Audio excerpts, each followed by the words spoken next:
계속 우리 아브라함의 믿음의 여정을 따라가고 있는데요. 오늘 우리 15장입니다. 오늘 15장 1절은 이렇게 출발합니다. 이후에 어떤 날 후를 이야기할까요? 그돌라오멜 연합국으로부터 조카 롯과 재산을 되찾아온 사건 이후 아브라함은 왠지 모를 두려움에 빠져 있습니다. 그런 아브라함에게 여호와께 찾아오셨고 서로 대화하면서 그의 문제를 풀어주시는 장면이 15장 내용입니다. 예전보다 훨씬 더 인격적인 관계로 발전한 모습을 볼 수 있습니다. 하나님과의 아브라함의 대화가 계속되고 있는 걸 보면은 굉장히 인격적 관계다라는 것을 알 수가 있습니다. 그런 가운데서 아브라함은 어렵다 하심을 얻게 되고 또 하나님과 언약을 체결하는 그런 은혜를 받게 됩니다. 제가 오늘 15장을 이렇게 묵상하다가 15장은 아브라함의 일생에 있어서 너무나 중요한 장이고 우리 신학에 있어서도 또 믿음으로 그를 하나님을 믿으니 이를 그를 의롭다 여겨주셨다라고 할 때 굉장히 중요한 바울 신학에 있어서도 그렇고 굉장히 중요한 장이긴 합니다. 오늘을 신학적인 이야기를 나누기보다는 아브라함이 왜 이렇게 두려워했을까? 믿음의 여정 속에서 왜 두려워했을까? 제가 대학교 4학년, 90년 4학년 때 선교단체 대표를 했습니다. 그때 우리 임원단들과 함께 창세기 12장부터 성경공부를 했거든요. 아브라함 성경공부를 했는데 그때 제가 막 좀 뜨거웠습니다. 저는 4학년 때 막 헌신하고 막 이렇게 했는데 아브라함은 믿음의 조상인데 왜 이렇게 믿음이 약해? 막 제가 막 욕하고 막 그랬던 적이 있었습니다. 철없던 시절. 무모하게 아브라함을 막 욕하고 어떻게 이렇게 아내를 버릴 수가 있지? 어떻게 이렇게 할 수가 있지?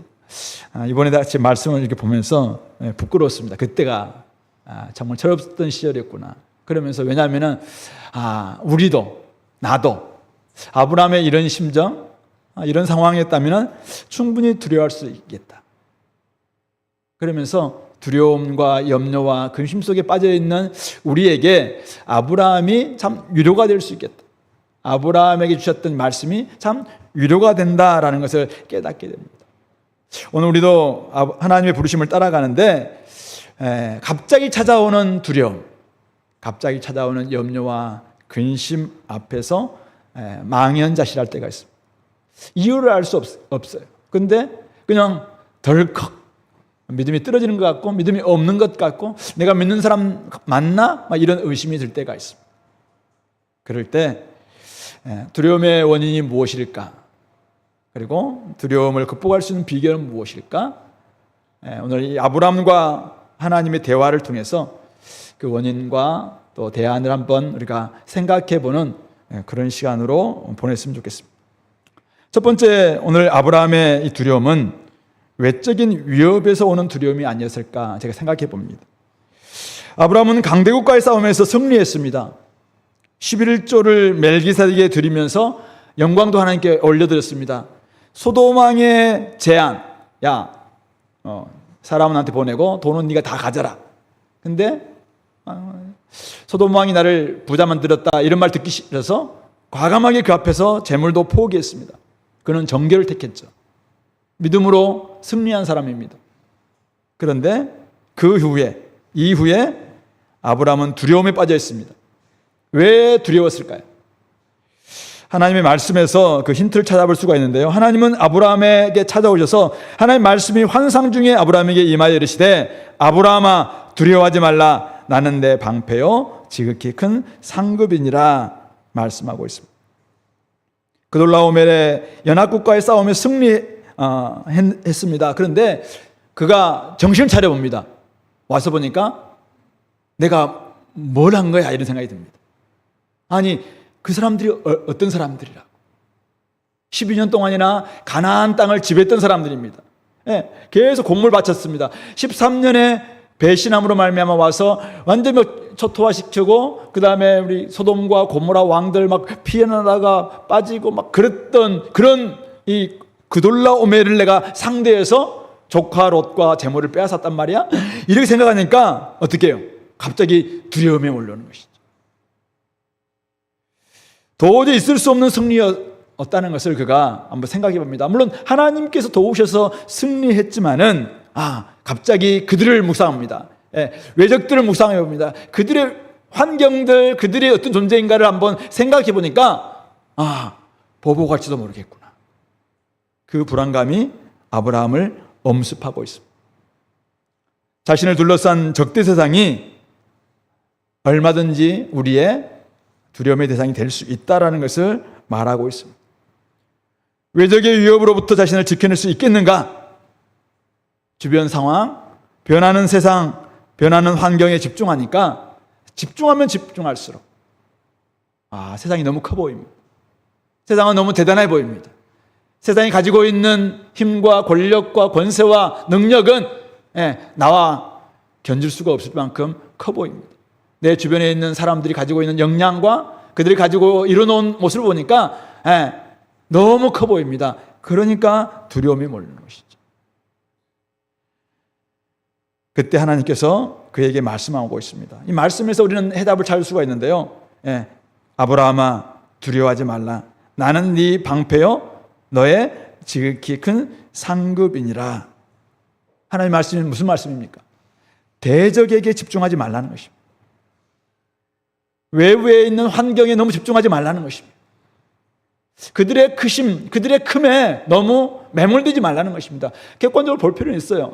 외부 환경이 어떤 존재인지, 나를 둘러싸고 있는 환경이 어떤 존재인지, 내가 지금 맞닥뜨리고 있는 나의 주변 상황에 대해서 내가 볼 필요는 있습니다. 근데 거기에 집중하지 말라는 거예요. 거기에 너무 매몰되지 말라는 것입니다. 거기에 아니라 내가 누구냐, 내가. 하나님의 크심에 집중하라. 그러는 말씀처럼 들립니다. 하나님은 아브라함에게 어떤 분이셨습니까? 아브라함에게 어떤 일을 행하셨습니까? 하나님은 아브라함의 보호자요 방패셨습니다. 아브라함의 지극히 큰 상급이셨습니다. 갈대아 우르에서 그를 부르셨고 하란에서 그를 이끌어내셨습니다. 애굽에서 그가 실패할 수도 있는 그런 상황에서 하나님은 그에게 찾아가 주셔서 그를 지켜주심으로 말미암아 또 재물을 가지고 돌아오게 해주셨습니다. 롯이 떠난 후에 자손을 그가 밟는 모든 땅들을 보여주시면서 네 자손을 땅의 티끌처럼 많게 하실 것이다 라고 약속하신 분도 하나님이셨습니다. 강대국과의 싸움에서 진짜 잽이 되지 않고 대적이 될 수도 없는 그런 강대국과의 싸움에서도 모든 것을 되찾도록 도와주신 분이 하나님이셨습니다. 그러므로 하나님의 하나님 되심을 잊지 말라는 것입니다. 내가 네 방패고 내가 너의 지극히 큰 상급이다. 이 놀라운 하나님이 나에게 어떤 존재인가 이것을 놓치지 말라는 것이다.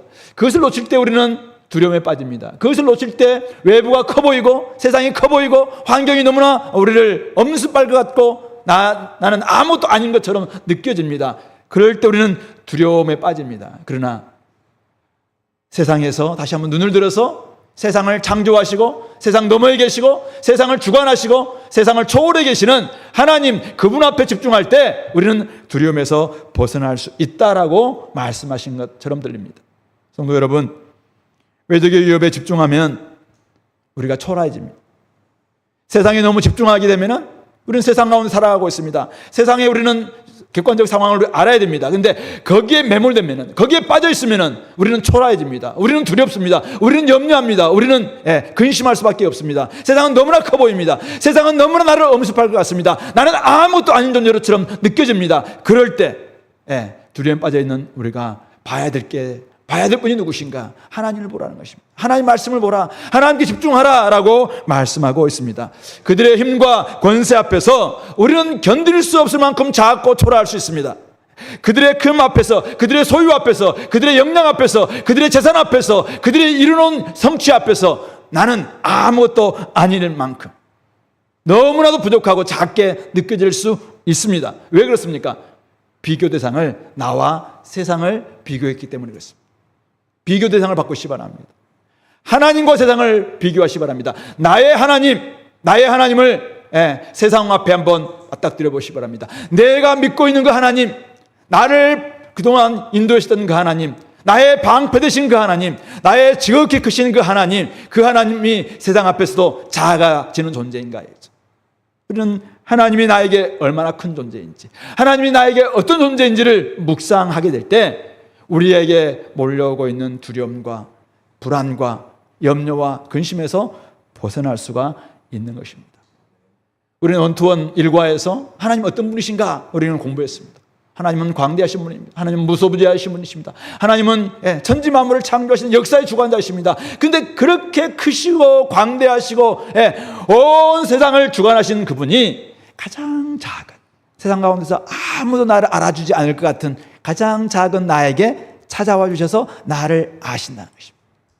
나의 안고 일어섬과 나이가 지금 어떤 고민을 가지고 있는지, 어떤 마음을 가지고 있는지, 어떤 상태에 있는지, 어떤 것으로 고민하고 있는지 그것을 가장 잘 아신다라고 말씀하고 있습니다. 그 하나님이 바로 나의 하나님이라는 것입니다.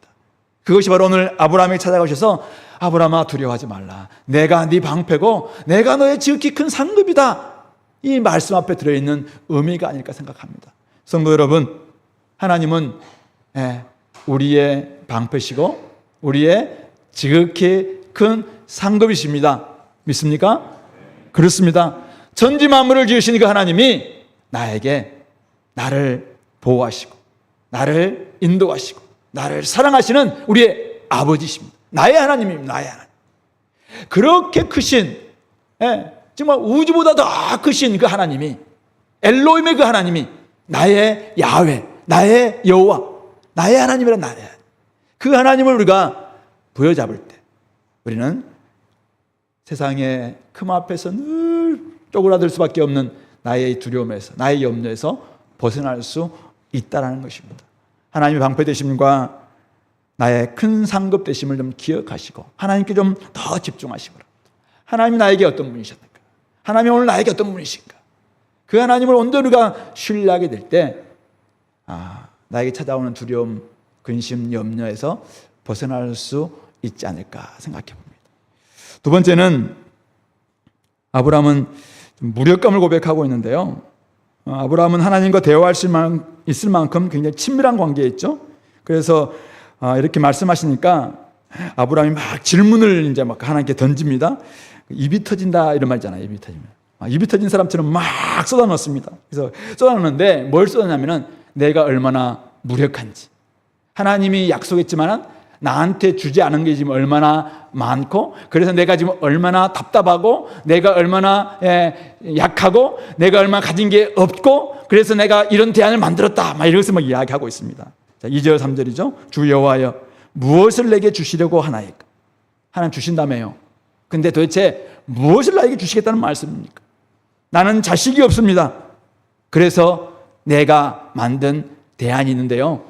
그것이 바로 나의 상속자는 이 다메섹 사람 엘리에셀입니다. 또 이릅니다. 주께서 내게 씨를 주지 않으셨습니다. 그래서 내가 내 집에서 길린, 내가 집에서 양육한 저 충실하고 신실한 저 엘리에셀, 저 사람을 내가 상속자가 될 것입니다. 하나님도 알지 않습니까? 내가 조카를 상대갖고 그에게 나의 재산 좀 물려줘서 상속자 삼으려는데 그놈 집 떠났습니다. 조카는 떠났고, 그 다음에 남아있는 주님은 씨를 주시지 않았고, 주님은 자녀 주시지 않고, 뭘 주시겠다는 말씀입니까? 뭘 주시겠다는 말씀입니까? 그래서 내가 내 집에서 길린 내 상속자 엘리에셀을 내 상속자로 삼겠습니다. 가장 현실적이고 합리적 대안이 다메섹 사람 엘리에셀이라고 그렇게 말하고 있는 것입니다. 자신의 무력감과 준비된 것이 없음이 두려움의 원인이 될 수 있습니다. 우리 세상에 살아갈 때 끊임없이 내가 참 나한테 집중해 보면, 나의 모습을 돌아보면 참 내가 부족하구나. 난 가진 게 없구나. 나는 준비된 게 없구나. 나는 참 주님께서 이렇게 주신다고 했지만은 사실은 다른 사람들은 모르겠지만 나한테는 참 주신 게 부족하구나.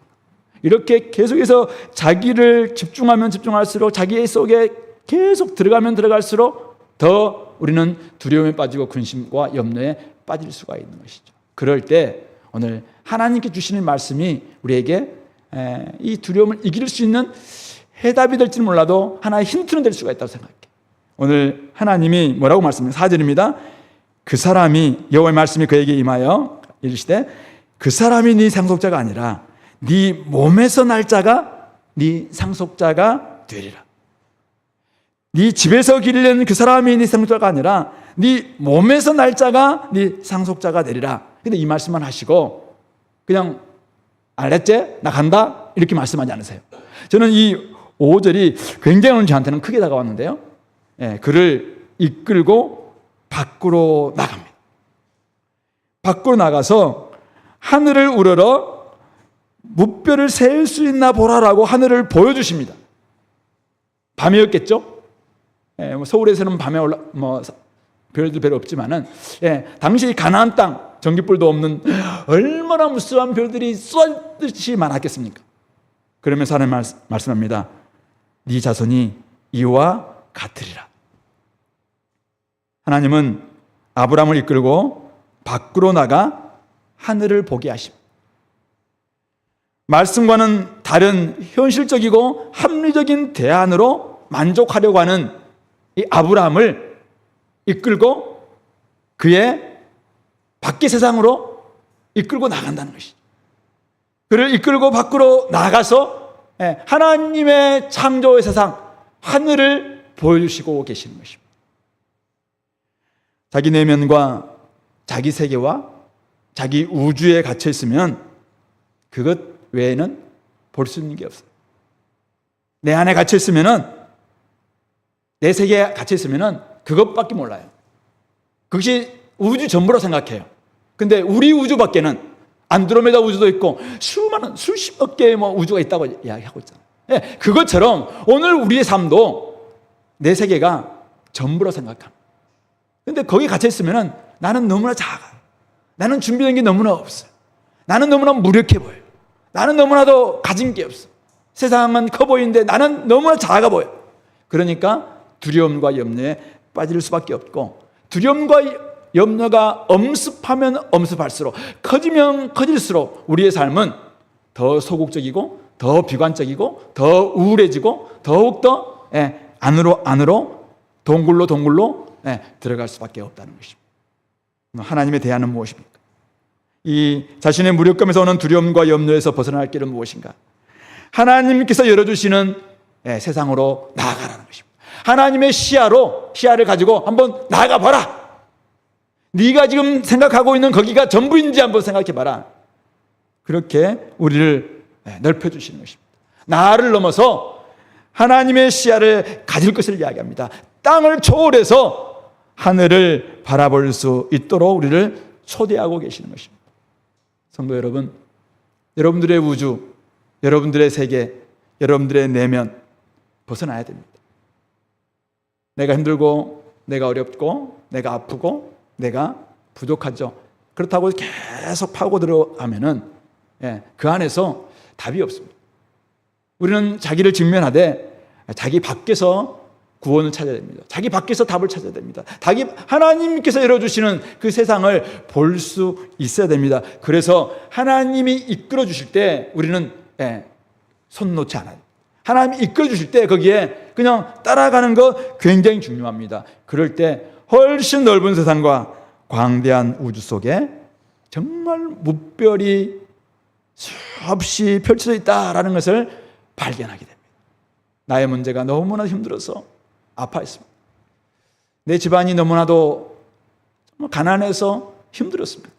그래서 어떻게든지 내가 이 집안을, 나의 이 세계를 좀 뭔가 좀 확장해 볼까 싶어서 그냥 공부 열심히 했고 대학을 갔고 또 거기에 막 계속 집중합니다.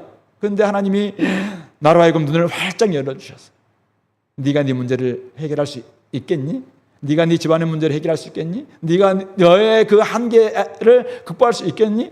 하나님이 활짝 열어주신 것입니다. 온 세상을 온 세상을 창조하시는 하나님의 그 시야로 우리를 확 열어주실 때 거기서 오는 정말 엄청난 그 크심, 하나님의 크심, 넓으심, 이거 앞에서 나의 문제는 너무나 작게 보이는 것입니다. 그럴 때 우리가 비로소 믿음이 생겨나는 것입니다. 오늘 아브라함은 그때 아브라함이 여호와를 믿으니 여호와께서 이를 그의 의로 여겨주셨다라고 말씀하고 있습니다. 자기 세계에 집중해서 무력감에 빠져있던 아브라함이 여호와를 믿게 되었고 하나님께서는 그것을 그의 의로움이라고, 그의 옳음이라고, 그가 진짜 하나님의 백성이라고 이렇게 말씀해 주시는 것입니다. 하나님이 찾아오셨습니다. 하나님이 말씀해 주셨습니다. 하나님이 대화를 하십니다. 하나님이 설득하십니다. 거기에 그냥 귀닫지 않고 또 손뿌리치지 않고 계속해서 질문도 던집니다. 의문도 제기합니다. 하나님 불평도 넣어놓습니다. 하나님이 내한테 해준 게 뭡니까? 울부짖기도 합니다. 근데 손 놓지 않아요. 하나님 앞에 계속 그것을 토해놓습니다. 그런 과정을 통해서 믿음이 한 단계 성장하고 있는 것입니다. 목회 데이터 연구소의 통계에 의하면은 2025년에 나온 한국 트렌드와 관련된 그 책에서 말씀하고 있습니다.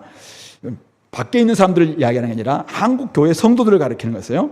지난 2주 동안에 우울감을 경험했는가? 23%가 경험했다고 이야기합니다. 불안감을 경험했는가? 22%가 경험했다고. 자살 충동을 경험했는가? 7%가 경험했다고 합니다. 중독 문제를 경험하고 있는가? 11%가 경험했다고 이야기하고 있습니다. 그래서 그 책에서는 교회 다니는 사람들도 이제는 믿음만 가지고 잘 안 되나? 이렇게 이야기하면서 멘탈 케어의 필요성을 제기하고 있습니다. 교회가 영적인 돌봄뿐만 아니라 이제는 정신건강 돌봄도 이제는 제공해야 된다. 교회에서 그런 부분들 좀 체제를, 시스템을 만들어야 된다. 그런 것들을 좀 대안으로 제시합니다.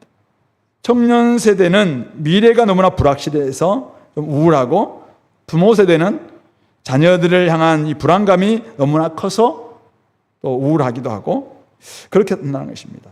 저는 우리 교회 성도님들은 잘 모르겠는데요. 근데 그 책에 의하면은 목회자 중 70%가 교인들의 불안 증가를 감지한다. 그러니까 우리 교회 100명 중에 70명이 늘 불안해하고 있다. 아니죠. 예. 어쨌든 우리 나라에 있는 70명, 우리 100명 중에 70명의 우리 목사님들이, 우리 성도님들은 다 점점점 불안해하고 있다. 이렇게 이제 감지한다는 것입니다.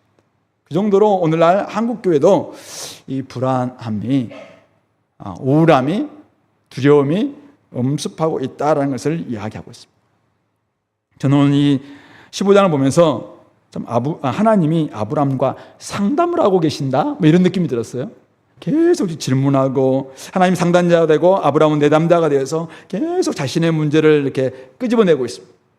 예수님도 사마리아 여인을 만났을 때, 네 지금 바로 하지 않고 계속 이렇게 대화를 하면서 그 문제를 끄집어내고 결국 그로 하여금 답을 찾게 만드는 거잖아요. 예, 바로 그런 모습들, 오늘 하나님이 아브라함에게 대화하듯이 자신의 문제를 토로하게 만들고 있는 이런 모습입니다. 하나님은 어쨌든 그를, 자신의 내면 안에 갇혀있던 그를, 자기의 세계 안에 갇혀있던 그를, 자기의 우주 안에 갇혀있던 그를, 자기의 문제 안에 갇혀있던 그를, 자기의 그 무력감 안에 갇혀있던 그를 밖으로 이끌어내고 있습니다.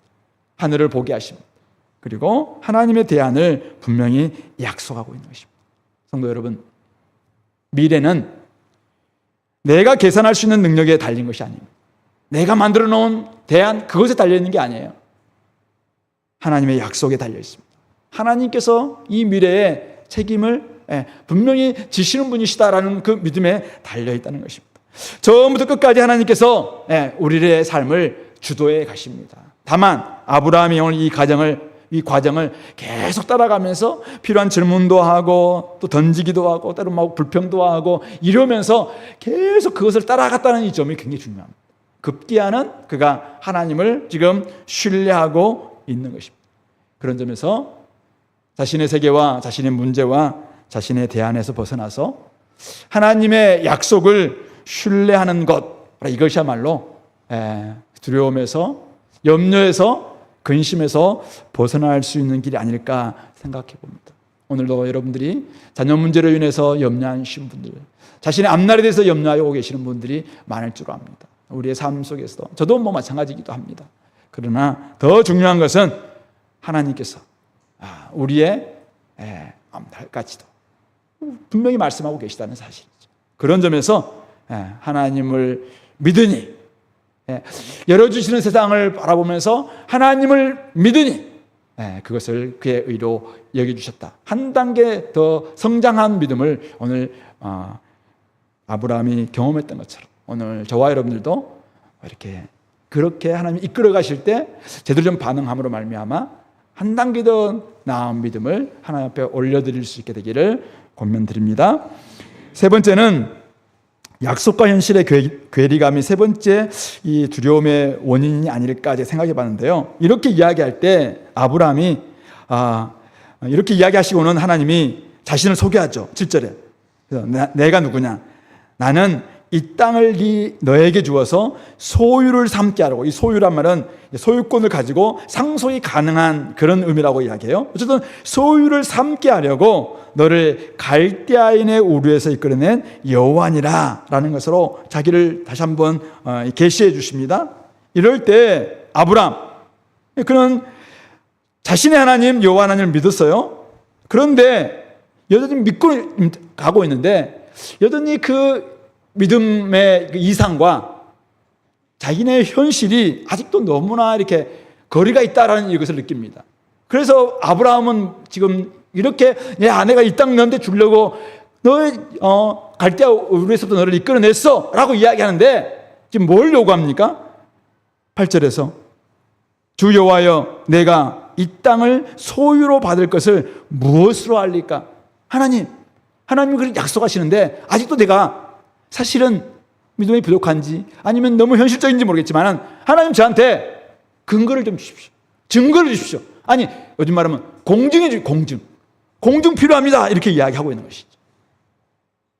그때 여러분들 하나님은 어떻게 할 거예요? 정신 차려. 아직도 나를 못 믿냐? 이렇게 하시지 않고 하나님이 뭐라고 합니까? 하나님은 화내지 않으셨어요. 저는 대학교 4학년 때 이런 모습 보면서 아브라함 막 욕했거든요. 아니 아직도 믿음의 조상이라고 하면서 이렇게 믿음이 없냐고. 맨날 이렇게 뭐 증거 달라고 이야기하고 뭐 이렇게 하냐고. 참 부끄럽더라고요. 그런데 오늘 하나님은 아브라함에게 화내지 않으셨어요. 믿음 없는 사람이라고 책망하지도 않으셨습니다. 도리어 친절하게 당시의 고대 근동의 언약 체결 의식 그것을 준비하라 이렇게 명하고 있습니다. 바로 그것이 9절 말씀입니다. 여호와께서 그에게 이르시되 나를 위하여 3년 된 암소, 3년 된 암염소, 3년 된 순양, 산비둘기와 집비둘기 새끼를 가져올지니라 이렇게 명합니다. 아브라함이 가져왔어요. 준비해 오는데 좀 시간이 있었겠죠. 가져옵니다. 그리고 10절 보시면 아브라함이 그 모든 것을 가져다가 중간을 딱 쪼갭니다. 당시에 이제 고대 근동의 언약 체계 의식, 나라와 나라가 나라가 딱 맺게 되면은 이제는 짐승을 가져옵니다. 짐승의 가운데를 딱 쪼개가지고 양쪽으로 딱 벌려놓고 두 사람이 이 왕과 왕이 그 중간을 딱 지나갑니다. 지나가면은 만약 당신이 이 조약을 어기면은 이 짐승처럼 쪼개진다. 이 저주 사실은 언약이거든요. 쪼개지는 너희가 만약 이 조약을 어기면 이 언약을 어기면 너는 쪼개질 줄 안다. 동의하냐? 동의하면 그 안에 같이 지나가는 거예요. 이게 당시의 고대 근동의 언약 체계 의식인데 그걸 좀 하기 위해서 아브라함이 다 쪼갭니다. 그리고 쪼갠 것을 마주 놓죠. 새는 너무 작기 때문에 새 사이는 지나갈 수가 없으니까 산비둘기, 집비둘기를 이렇게 양쪽으로 놓는지 딱 이렇게 벌려 놓습니다. 그러면 어쨌든 그렇게 했다는 거잖아요. 그리고 솔개가 막 이제 막 피냄새가 나니까 막 와서 이제 이렇게 가져가려고 하니까 아브라함은 막을 쫓는 거예요. 그러다가 이제 해가 졌습니다. 자, 12절. 아브라함에게 깊은 잠이 임하고 큰 흑암과 두려움이 임했습니다. 아니, 지금 두려움을 가지고 있는 아브라함에게 두려움이 임했다? 바로 이건 하나님의 임재를 가리키는 거예요. 큰 흑암과 이 두려움은 하나님의 임재에서 오는 그 경외감을 가리키는 거예요. 그러니까 하나님의 두려움이 그한테 막 임하는 거예요. 그때 하나님께서 13절부터 16절까지가 언약의 내용을 이야기합니다. 오늘 내가 이제 언약을 체결하는데 언약의 내용은 이것이다. 이제 우리가 계약서를 딱 나면 계약서를 먼저 우리 어딥니까? 저기 부동산 가면은 중개 다 읽어주잖아. 읽어주는 것처럼 하나님이 지금 다 읽어주는 거예요, 지금. 그게 13절부터 16절의 내용이에요. 너는 반드시 알라. 네 자손이 이방에서 객이 되어 그들을 섬기겠고 그들은 400년 동안 네 자손을 괴롭힐 것이다. 그러니까 분명히 자손이 있다는 것을 이야기하고 있고 400년 동안 괴롭힘을 당한다는 것도 이야기하고 있어요. 그들이 섬기는 나라를 내가 징벌할지며 그 후에 네 자손이 큰 재물을 이끌고 나올 것이다. 너는 어떻게 되느냐? 너는 장수하다가 평안히 조상에게로 돌아가 장사될 것이다. 네 자손은 4대 만에. 우리는 한 대를 한 30년 치는데 당시에 아브라함이 100세에 이제 아들을 얻잖아요. 그래서 어떤 분이 이제 이야기, 그래서 당시에는 이 한 대를 100세로 잡고 400년 후에 돌아올 것으로 이야기합니다. 그때까지는, 왜냐면은 왜 그렇게 하는가? 아모리 족속의 죄악이 아직 가득 차지 아니했기 때문에 결국 이 가나안 땅을 주려면은 아모리 족속들의 죄악이 가득 차서 그들을 심판하고 도리어 그들이 이제 아브라함과 후손들에게 이것을 줘야 하기 때문에 그 400년 동안을 이 기간이 필요하다라는 내용을 딱 읽어주는 것입니다. 그리고 17절, 해가 졌습니다.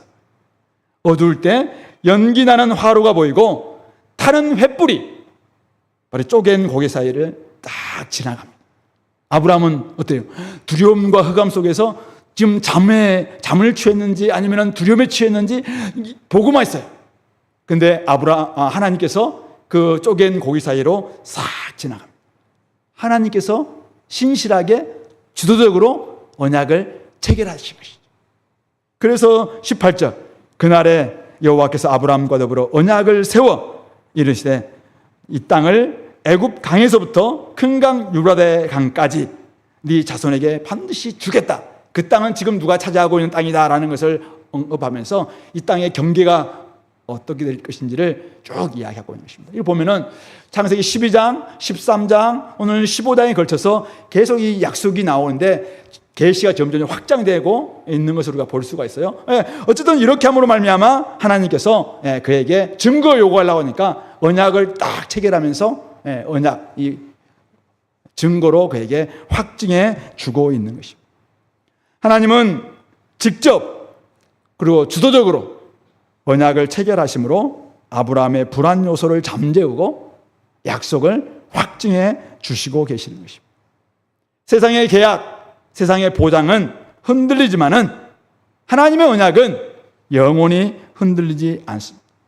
신실하신 하나님께서 친히 언약을 세웠기 때문에 이 땅을 네 자손에게 주노니, 그 말씀 그대로, 이 말씀은 여호수아 시대 때 그리고 아브라함 나중에 이삭과 야곱과 또 모든 자녀들을 통해서 나중에는 이제 신약이 오면은 예수님을 통해서 이것이 모든 것이 성취되는 놀라운 역사가 이루어지게 되는 것입니다. 불확실한 세상에서 약속은 파기되고 보장은 흔들리죠. 오늘도 우리가 여러 가지 뭔가를 보장을 위해서 보험도 들기도 하고 또 누군가의 약속도 하기도 하고 하는데 어떤 경우 그 약속이 있음에도 불구하고 그냥 전세금을 날리기도 하고 이런 일들이 얼마나 많습니까? 그러나 하나님의 약속은 명확합니다. 이상과 현실의 간극이 너무 커서 이것이 과연 이루어질 것인가 불안한 우리의 삶 속에서 때로는 이 땅에서는 공정을 받아도 서약을 해도 그냥 손바닥 뒤집듯이 너무 쉽게 뒤집는 이런 세상 가운데서 우리는 때로는 믿지 못할 때가 많습니다. 그러나 하나님의 약속은 결코 흔들지 않다는 것이죠. 하나님이 주도하셨습니다. 하나님이 친히 그 쪼갠 고기 사이로 지나가셨습니다. 그래서 이 언약은 사실은 아브라함과 하나님의 언약이긴 하지만은 하나님의 언약이죠. 하나님이 지나가시는 언약이에요. 그래서 나중에 여러분들이 17장 그 뒤에 쭉 보면은 이 언약을 내 언약이다라고 이야기합니다. 이건 하나님의 언약이세요. 아브라함은 또 이삭은 나중에 우리 인생은 끊임없이 실패하고 넘어져요. 근데 하나님은 하나님이 지나가신 거예요. 하나님이 내가 어기는 순간 나는 저주받겠다. 그래서 하나님이 지나가시는 언약. 하나님의 언약으로서 이것은 끝까지 신실하시다라는 것을 말씀하고 있는 것입니다. 성도 여러분, 불안한 현실로 인해서 두려움에 빠지고 있는 사람이 있습니까? 하나님의 이 말씀과 현실이 너무나도 괴리감이 있어서 염려 속에 살아가는 사람이 있습니까? 여러분들이 이 말씀, 이 언약인 말씀을 따라서 오늘도 한 발 좀 내디딜 수 있는 우리 공동체가 되었으면 좋겠습니다. 하나님의 이미 언약은 예수 그리스도를 통해서 정확히 확증되었고 예수님은 신약에서 우리와 함께 새 언약을 맺으시면서 자기 피를 뿌리시면서 이것은 너희를 위한 새 언약이라고 말씀하셨습니다.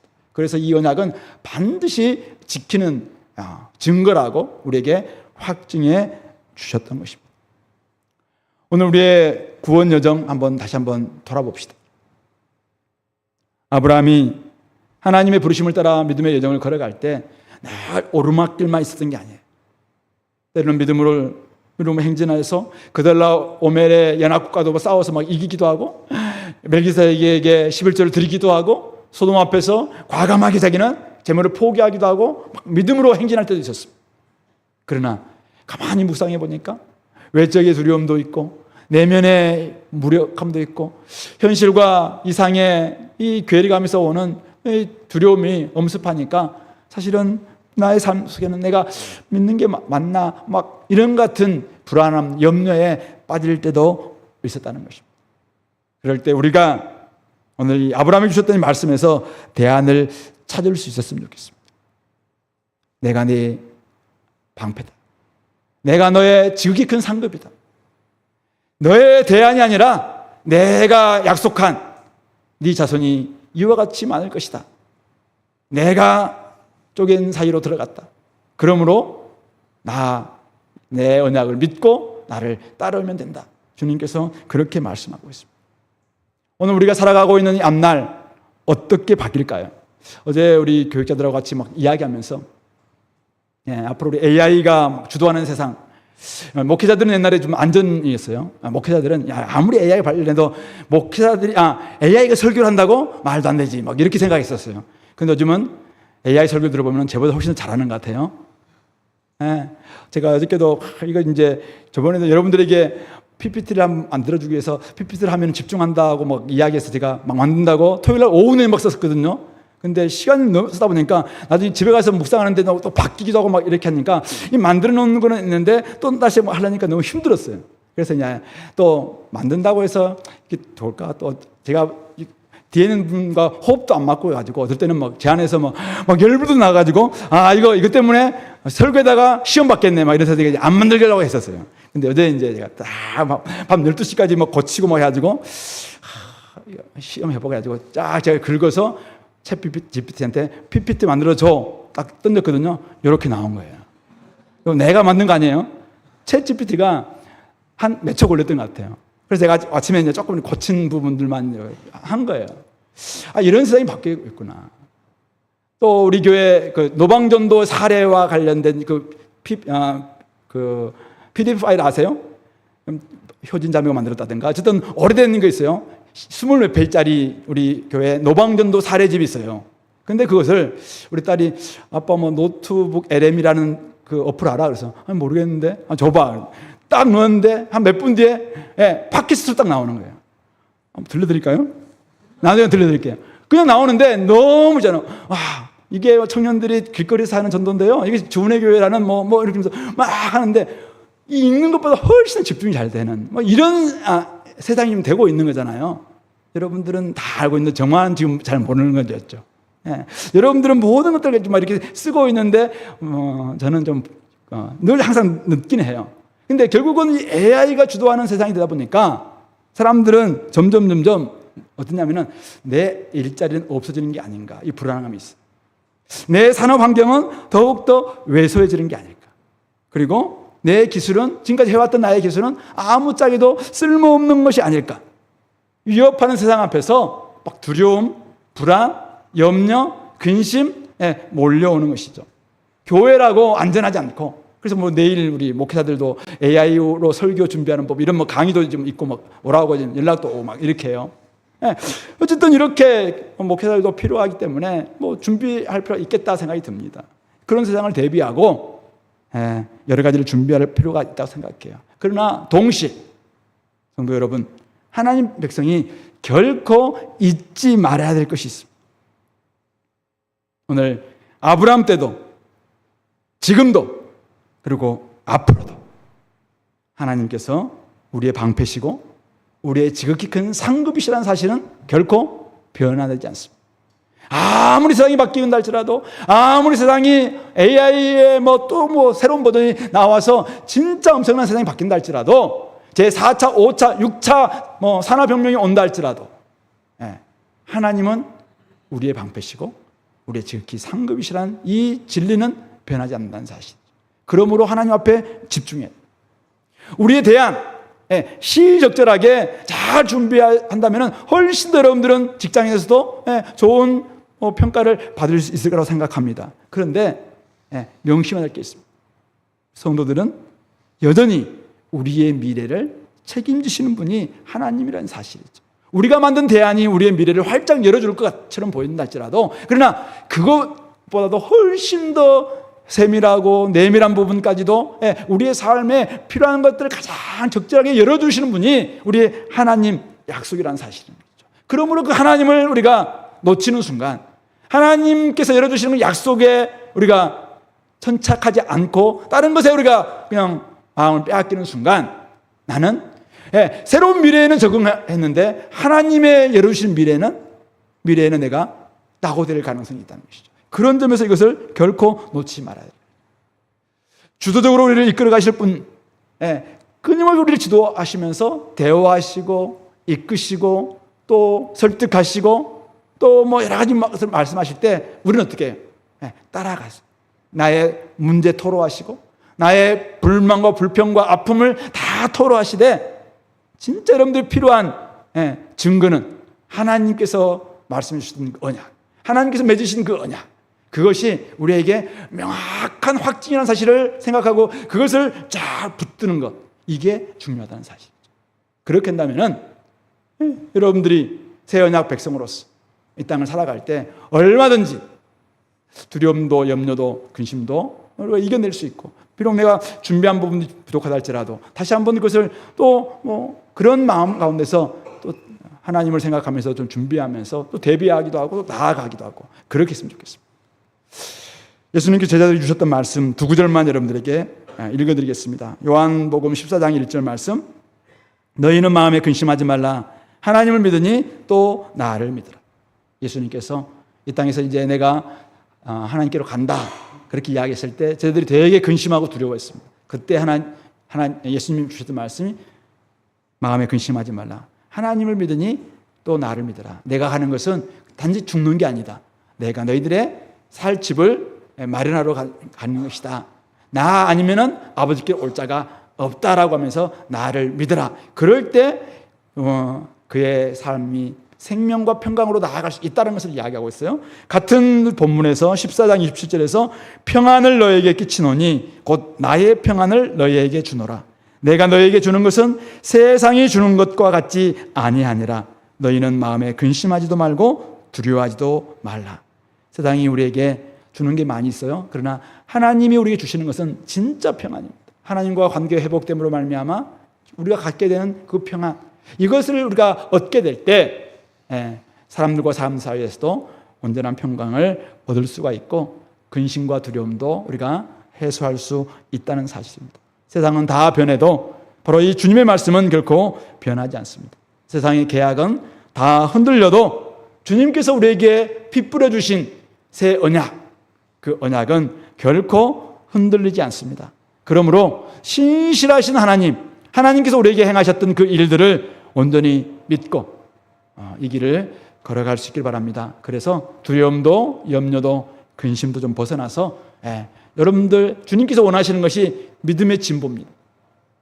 그냥 머물러 있는 믿음 말고 세상이 바뀌었는데 그 바뀐 세상을 믿음 가지고 한 발 내디딜 수 있는 그 믿음, 그 믿음의 진보를 이룰 수 있는 우리 공동체가 될 수 있기를 이 말씀으로 권면합니다. 같이 기도합시다. 오늘 말씀을 좀 생각하시면서 하나님 나에게 주셨던 메시지가 무엇인가, 나는 지금 어떤 상태에 있는가, 그리고 내가 오늘 붙들어야 될 말씀은 무엇일까, 그걸 생각하면서 그 말씀 붙들고 같이 한번 기도하도록 하겠습니다.